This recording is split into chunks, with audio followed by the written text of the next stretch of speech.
Alors, est-ce que vous pouvez aussi flouter votre arrière-plan?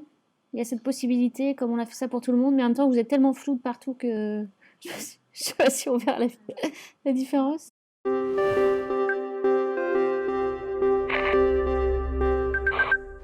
Donc la data ou les données, en fait, sont une traduction de nos expériences en informations chiffrées.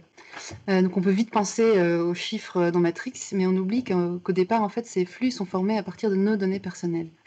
Donc nos données, en fait, ce sont les contenus qu'on partage sur Internet, comme nos photos, nos vidéos, nos statuts, mais c'est aussi nos clics, nos interactions, les questions qu'on peut poser à un moteur de recherche. Donc il faut savoir que le modèle économique des géants du net repose presque exclusivement sur l'extraction et la revente de nos données personnelles. Tout ça pour influencer et prédire nos comportements. Donc on peut vite avoir l'impression que le big data est quelque chose d'inhumain. Et ça renforce le sentiment qu'il ne peut pas être modifié ou réglementé. Ce qui peut du coup, à son tour, encourager l'intrusion d'acteurs publics et privés dans nos vies.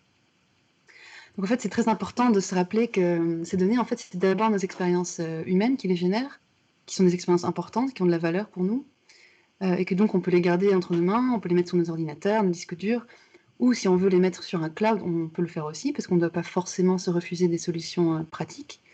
Mais alors, c'est important de choisir un cloud de confiance.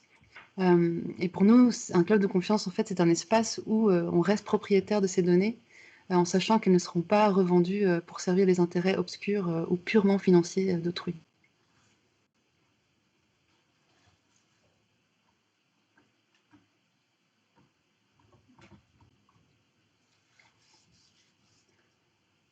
Ça va, ça a été